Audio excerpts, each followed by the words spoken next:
Good evening friends, स्वागत है आपका रामानुज मैथ्स क्लासेस की ऑनलाइन चैनल पर। दोस्तों, हमने डिटरमिनेंट टॉपिक को लेकर के पिछले सालों में जो मोस्ट क्वेश्चन आए हुए थे उसके कुछ क्वेश्चन हमने कल डिस्कस किए थे। दोस्तों, आज हम डिटरमिनेंट टॉपिक को लेकर के अगला क्वेश्चन लेकर के आए हैं। ये क्वेश्चन आपके आरपीएससी फर्स्ट ग्रेड 2013 का क्वेश्चन है। एक अच्छा इंपॉर्टेंट क्वेश्चन है, ग्रेटेस्ट इंटीजर फंक्शन पर बेस्ड क्वेश्चन है, इसलिए और भी ज्यादा इंपॉर्टेंट हो जाता है। चलिए देखिए, अपन क्वेश्चन देखते हैं। If denote GIF greatest integer function, x की वैल्यू लाइज कर रही है -1 से 0 के बीच, y वैल्यू लाइज बिटवीन 0 और 1 के बीच and z value lies between 1 और 2 के बीच। दोस्तों, आप लगातार चैनल हमारा देख रहे हैं, आपका सपोर्ट में मिल रहा है। हमारी पूरी कोशिश रहेगी दोस्तों कि सारे टॉपिक्स के जितने भी आपके ACF की बात करूं, टोटल आपके 14 टॉपिक्स हैं, सभी के मैं लगभग आरपीएससी से रिलेटेड जितने भी टॉपिक्स हैं फर्स्ट ग्रेड सेकंड ग्रेड से संबंधित सभी के मोस्ट टाइम के क्वेश्चन मैं करवा दूंगा। उसके अलावा गेट में, जेम में और आपके CUCET central university common interest test, उसमें भी जो भी आपका टॉपिक रिलेटेड है, सारे एग्जाम से पहले जो भी क्वेश्चन आपके पूछे गए हैं सभी आपके चैनल पर हो जाएंगे। तो वीडियो को लास्ट तक देखिएगा। Do like share and subscribe our channel. चलिए अब क्वेश्चन पे आते हैं। इंपॉर्टेंट क्वेश्चन है। GIF एक फंक्शन है, ग्रेटेस्ट इंटीजर फंक्शन, महत्तम पूर्णांक फलन, अपने आप बहुत ही इंपॉर्टेंट फंक्शन है। x की वैल्यू लाइज कर रही है, y की वैल्यू और z की वैल्यू। तो बोल रहा है कि find the value of this determinant, इस सारणी की वैल्यू आपको दोस्तों फाइंड आउट करनी है। चलिए देखिए, अब मुझे पता है कि अगर ग्रेटेस्ट इंटीजर फंक्शन के अंदर अगर मुझे कुछ इस टाइप से लिखा गया है -1 और 0 के बीच इसकी वैल्यू लाइज करिए दोस्तों, तो अगर मैं इसकी वैल्यू लिखूंगा, इसकी ग्रेटेस्ट इंटीजर फंक्शन x, दोस्तों इसकी वैल्यू आपको पता है कि इसकी वैल्यू जो है, इसका जो ग्राफ होता है, मैं इसमें ज्यादा डिस्कस नहीं करके, इस टाइप से एक सीढ़ी नुमा मुझे इसका ग्राफ मिलता है। 0 से 1 की बात करूंगा तो ये आपको 0.99 तक जाकर रुक जाएगा। 1 से 2 की बात करूंगा दोस्तों तो ये आपके फिर वापस 1.99 तक रुक जाएगा, 2 पर टच नहीं करेगा। और 2 से 3 की बात करूंगा तो दोस्तों ये 2.99 तक टच करेगा। मतलब 2 से 3 के बीच में ये मुझे 2 से 3 के बीच में दोस्तों मुझे ये कैसे चलेगा, ये 2 पर ही चलेगा। मतलब कि -1 से और 0 के बीच में ग्रेटेस्ट इंटीजर फंक्शन x की वैल्यू क्या आएगी, -1 अटेंड करेगी। y की अगर मैं बात करूंगा तो दोस्तों 0 से 1 के बीच में 0 से लगा करके 0.99 तक मुझे इसकी वैल्यू कितनी आएगी, 0 आएगी, लोएस्ट वैल्यू आएगी। और अगर मैं z की बात करूं दोस्तों तो ये आपके 1 से 2 के बीच में क्या आएगा, इसकी वैल्यू मुझे 1 ही मिलेगी। बस ये इसकी इंपॉर्टेंट चीज है जो कि आपको ध्यान रखनी है ग्रेटेस्ट इंटीजर फंक्शन के अंदर। मान लो कि मुझे याद दिया होता कि y की वैल्यू 2 से 3 के बीच में है, तो ग्रेटेस्ट इंटीजर फंक्शन y की वैल्यू कितनी आती, 2 से 3 के बीच में। तो आप देख रहे हैं 2 से 3 की मुझे वैल्यू क्या मिल रही है, तो x की वैल्यू से y की वैल्यू मुझे क्या मिल रही है, 2 ही मिल रही है, 2.99 तक। ठीक है, तो आप देखेंगे यहाँ तो इसने शामिल किया है 1 को और यहाँ शामिल नहीं किया है, यहाँ 0 को शामिल किया है, 1 को शामिल नहीं किया है। वही तो मैं आपको बताना चाह रहा हूँ कि 0 से 1 का मतलब है कि 0 से 0.999 तक तो आपको 0 ही लेना है, 1 पर ये वैल्यू शामिल नहीं होती है। ये आपकी वैल्यू 0.99 तक है। 1 से 2 के बीच में अगर मैं x की वैल्यू ले रहा हूँ, y की वैल्यू मुझे क्या मिल रही है, 1 मिल रही है। 1 से 1.99 तक 2 पर ये शामिल नहीं है। ठीक है, तो इस चीज की आपको ध्यान रखनी है। एक इंपॉर्टेंट फंक्शन होता है, इसके लिए हम एक अलग से वीडियो बनाएंगे फंक्शन पर रिलेटेड। ठीक है, अब ये वैल्यूज मुझे मिल गई है, ये तीनों वैल्यूज आप यहाँ पर पुट कर दीजिए और आपका आंसर अब निकल जाएगा बहुत ही आसान तरीके से। यही सबसे इंपॉर्टेंट चीज थी ग्रेटेस्ट इंटीजर फंक्शन से रिलेटेड जो कि इस क्वेश्चन में थी। चलिए वैल्यूज पुट कर दीजिए आप। यहाँ तो कितना आएगा, -1 + 1, यहाँ पर कितना आएगा आपका 0 और यहाँ पर कितना आएगा 1। ठीक है, यहाँ पर कितना आएगा -1, यहाँ पर कितना आएगा आपका 0 + 1 और यहाँ पर कितना आएगा 1 और यहाँ पर कितना आएगा वापिस का -1 और यहाँ पर आपका 0 और यहाँ पर 1 + 1। ठीक है, चलिए ये मुझे मिल जाएगा 0 0 और 1 और ये मिल जाएगा -1 1 और 1 और ये मिल जाएगा -1 0 और 2। ठीक है, अब इसको आप चाहे तो दोस्तों उसको आप सॉल्व कर सकते हैं। फर्स्ट रो के करस्पॉन्डिंग दो तो मेरे को 0 है, इससे करस्पॉन्डिंग मेरे को सॉल्व कर दूंगा तो मुझे वैल्यू क्या मिल जाएगी, ये 0 और ये कितना आ जाएगा 1। तो दोस्तों मुझे 1, तो 1 कितना आ रहा है दोस्तों, मेरा 1 जो है वो कितना आ रहा है, ग्रेटेस्ट इंटीजर z मुझे इसका आंसर मिल जाएगा ग्रेटेस्ट इंटीजर फंक्शन z। ठीक है, तो एक इंपॉर्टेंट और एक अच्छा क्वेश्चन था जो कि आपके 2013 के अंदर पूछा गया था। ठीक है, ये आपको समझ में आ गया होगा ऐसी उम्मीद है। ग्रेटेस्ट इंटीजर x, y और z की वैल्यू की ये हमेशा जिसकी बीच में लाई करता है उसको छोटी वैल्यू अटेंड करता है। z 1 और 2 के बीच में तो छोटी वैल्यू अटेंड करेगा। ठीक है, ये देखिए ऐसा ही क्वेश्चन और कर लेते हैं, वो भी एक इंपॉर्टेंट क्वेश्चन है शायद इसी नेचर का। मैं वो क्वेश्चन ले रहा हूं क्योंकि वो भी ग्रेटेस्ट इंटीजर फंक्शन का ही क्वेश्चन है, इसलिए मैं इस क्वेश्चन को ले रहा हूं।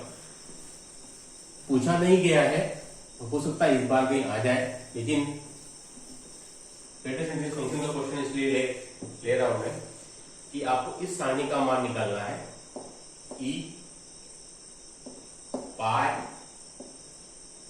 पाई स्क्वायर माइनस का 6, अगेन पाई स्क्वायर माइनस का 6, e पाई स्क्वायर माइनस का 6, e और पाई।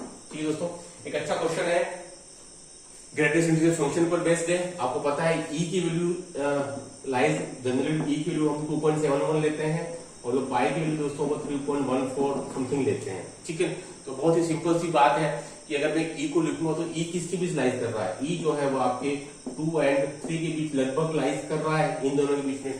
ठीक है दोस्तों, तो जब भी आप e की वैल्यू पुट करोगे तो आप क्या रखोगे, e की वैल्यू 2 और 3 के बीच में लाइज कर रहा है क्योंकि it attend only greatest integer function. Integers में भी ये ग्रेटेस्ट वैल्यू अटेंड करता है। ठीक है, तो मेरे को इसके अंदर इंटीजर्स में जो 2 और 3 के बीच में लाइज करेगा तो मुझे यहाँ पर जब भी इसको आप एज अ इंटीजर फंक्शन रूप में लिखोगे तो कितना आएगा, 2 ही तो आएगा।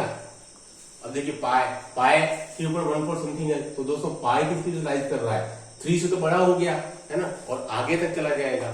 तो अगर मैं इसको इंटीजर वैल्यू के फॉर्म में लिखूं तो मैं क्या लिख सकता हूँ पाई को, कि भाई पाई लाइज बिटवीन 3 एंड 4, इस तरह से इसको मैं लिख सकता हूँ। तो दोस्तों मेरे को इसका as a integer function value कितना मिलेगा, दैट विल बी 3। ठीक है, बहुत ही इजी सी बात है और बहुत ही सिंपल सी चीज है, क्योंकि आपको खास समझनी है इस प्रकार के क्वेश्चन के लिए, क्योंकि ये एक इंपॉर्टेंट टाइप का क्वेश्चन आता है ये वाला। हो सकता है इस बार आपके एग्जाम में क्वेश्चन आ भी जाए। ठीक है, चलिए अब मैं वैल्यूज पुट करता हूं यहाँ पर। सॉल्यूशन, ये कितना आएगा 2, ये कितना आएगा 3। अब देखिए पाई स्क्वायर माइनस 6, तो देखिए दोस्तों पाई स्क्वायर माइनस 6 मतलब वैल्यू कितना होगा, पाई स्क्वायर मतलब समथिंग, पाई की वैल्यू 3.14 है तो पाई स्क्वायर तो 9 पॉइंट समथिंग आएगा, तो 9 माइनस 6 तो कितना आएगा मेरे को 3 आ जाएगा। ठीक है, इस टाइप से पाई की वैल्यू अगेन 3, ये वैल्यू कितना आएगा 3, ये वैल्यू कितना आएगा 2, ये वैल्यू कितना आएगा 3, ये वाला वैल्यू मेरे को 2, और दोस्तों ये वैल्यू कितना आएगा 3। इसको आप सोल्व करते हैं दोस्तों, आपका आंसर कितना आएगा माइनस का 8। ठीक है, तो ये क्वेश्चन एक इंपॉर्टेंट क्वेश्चन था। आज हमने दोनों क्वेश्चन किए, आपके ग्रेटेस्ट इंटीजर फंक्शन वाले दोनों ही क्वेश्चन काफी इंपॉर्टेंट थे और ये एग्जाम में पूछे जा सकते हैं फ्रिक्वेंटली। चलिए अब आ जाइए नेक्स्ट टाइप ऑफ क्वेश्चन। दोस्तों हमारे पास नेक्स्ट टाइप ऑफ क्वेश्चन है, ये था हमारे पास में एक पर्टिकुलर क्वेश्चन था टाइप का। अब हम नेक्स्ट टाइप ऑफ क्वेश्चन लेते हैं, वो है आपके ओमेगा टाइप ऑफ क्वेश्चन है, ओमेगा वाले। ऐसे क्वेश्चन भी जनरली कई बार पूछे जाते हैं एग्जाम के अंदर, ओमेगा वाले क्वेश्चन। चलिए क्वेश्चन लिख रहा हूं मैं, हर क्वेश्चन आज का, कि भाई यदि 1 ओमेगा ओमेगा स्क्वायर इकाई के घनमूल हो, इकाई के घनमूल हो, तो आपको वैल्यू निकालनी है 1 ओमेगा की पावर 7, ओमेगा की पावर 14, ओमेगा की पावर 14, 1 ओमेगा की पावर 7, ओमेगा की पावर 7, ओमेगा की पावर 14 और 1। ठीक है, ये आपको इसकी दोस्तों निकालनी है। ठीक है, मैं आपको अपने वक्त बताता हूँ, ये क्वेश्चन यूपी पीजीटी का है, ये यूपी पीजीटी 2016 मैथ्स। ठीक है दोस्तों, अगर हम बात करते हैं, अब हम ओमेगा फंक्शंस की बात कर रहे हैं, और ओमेगा फंक्शंस की बात करते हैं दोस्तों, तो इसमें ये एक बार यहाँ नीचे की तरफ लिख देता हूँ, अगर नहीं दिखता है तो 1 ओमेगा ओमेगा स्क्वायर इकाई के घनमूल है। ठीक है, ये तो अपन जानते ही हैं, ये है यदि 1 ओमेगा ओमेगा स्क्वायर इकाई के घनमूल है तो वैल्यूज। ये क्वेश्चन यूपी पीजीटी 2016 का आया हुआ है, तो बहुत ही इजी क्वेश्चन है। हम जानते हैं कि यदि 1 ओमेगा और ओमेगा स्क्वायर इकाई के घनमूल है और तो उसके लिए हम प्रॉपर्टी जानते हैं ओमेगा क्यूब की वैल्यू 1 होती है एंड 1 प्लस ओमेगा स्क्वायर की वैल्यू 0 होती है। तो हम इन दोनों प्रॉपर्टीज का यहाँ पर यूज कर लेते हैं सॉल्यूशन के लिए। चलिए 1 ओमेगा की पावर से मैं क्या लिख सकता हूँ, ओमेगा को मैं लिख सकता हूँ इस टाइप से, 14 को मैं क्या लिख सकता हूँ इस टाइप से, सिंपल है। ओमेगा की पावर 14 को मैं क्या लिख सकता हूँ इस टाइप से, 1 तो है। इसलिए मैं लिख रहा हूं ताकि मैं ओमेगा क्यूब इक्वल टू 1 इस रिलेशन का मैं यूज कर सकूं क्वेश्चन के अंदर। इसलिए ओमेगा की पावर 7 का मतलब कितना होगा, ओमेगा की पावर क्यूब 2 और ओमेगा अगेन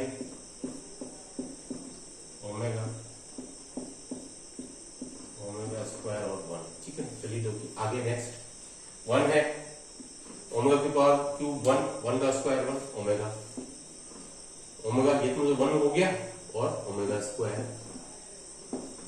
ठीक है, ये वाला पार्ट फिर 1 हो गया, ओमेगा स्क्वायर बचेगा मेरे को, यहाँ से क्या बचेगा 1, यहाँ से क्या बचेगा ओमेगा बचेगा, यहाँ से ये तो 1 हो गया, ओमेगा क्यूब 1 का स्क्वायर 1 ओमेगा, ये वाला क्या हो गया ओमेगा स्क्वायर और 1। अब आप क्या कर सकते हैं, अब यहाँ संख्या लगा सकते हैं operation, now adding C1 plus C2 plus C3। अगर मैं तीनों को ऐड कर दूं, ठीक है, मैं अगर मैं तीनों ही इनको ऐड कर देता हूं तो मुझे क्या मिलेगा, यहाँ से 1 प्लस ओमेगा